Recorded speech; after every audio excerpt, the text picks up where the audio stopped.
Hello dear students, আজকে আলোচনা করব জাভাতে স্ট্যাটিক এবং নন স্ট্যাটিক ফাংশনের ব্যবহার। তো প্রথমত আমাদের জাভা প্রোগ্রামটি ক্রিয়েট করতে গেলে আমাদের যে আইডিটি ব্যবহার করব সেটা হচ্ছে ব্লুজি আইডি। তো ব্লুজি অ্যাপটা তোমাদেরকে ওপেন করতে হবে। এরপর একটি নিউ ক্লাস অপশানটিতে ক্লিক করে একটা ক্লাস নেম দেব। তো পিআরও দিয়ে দিলাম, মানে প্রজেক্ট। ওকে বাটনটিতে প্রেস করে আমি একটা ক্লাস ক্রিয়েট করে নিলাম। এরপর আমরা এখানে ক্লাস দিয়ে দিলাম প্রজেক্ট 1। এরপরে আমি একটি ফাংশন ক্রিয়েট করলাম, static function. Public static void যে কোনো একটি স্ট্যাটিক ফাংশনের নাম দিতে হবে। মাল্টিসফট ফাংশন নাম দিলাম। এখানে আমি একটি প্রোগ্রাম প্রিন্ট করলাম, system dot out dot প্রিন্টএলএন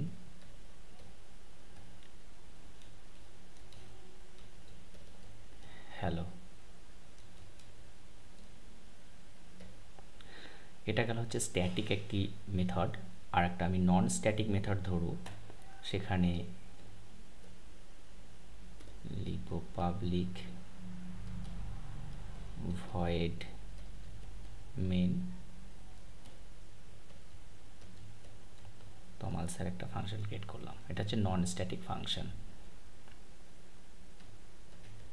system dot out dot প্রিন্টএলএন ব্র্যাকেটের মধ্যে দিয়ে দিলাম ওয়ার্ল্ড। মনে রাখতে হবে স্ট্যাটিক ফাংশানে অবশ্যই স্ট্যাটিক কিওয়ার্ডটি ইউজ করতে হবে, এবং নন স্ট্যাটিক বুঝবো কী করে, যেখানে আমাদের স্ট্যাটিক কিওয়ার্ডটি অ্যাপ্লাই হবে না।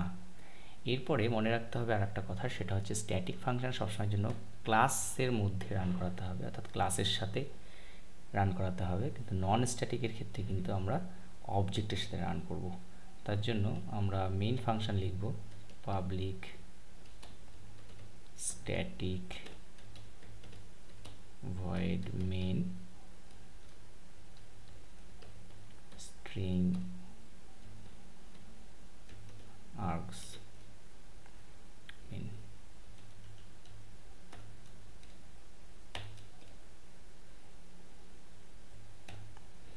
এখানে আমরা যদি স্ট্যাটিক ফাংশন, আমি বললাম স্ট্যাটিক ফাংশন সবসময় ক্লাসের সাথেই রান করাতে হবে। তো আমি যদি স্ট্যাটিক ফাংশনটাকে আমি রান করাতে চাই, তাহলে আমাদের ক্লাসের নামটা দিতে হবে। এখানে ক্লাসের নেমটা হচ্ছে প্রজেক্ট 1। তো লিখব প্রজেক্ট 1।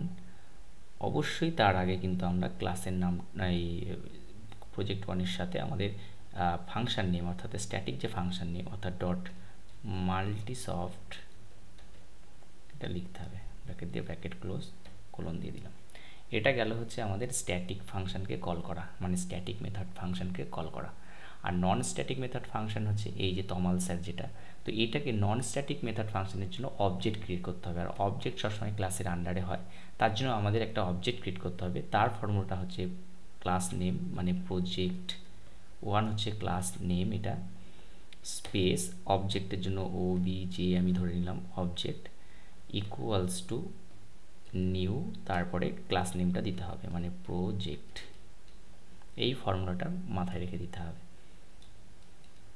কীভাবে আমরা অবজেক্ট ক্রিয়েট করব।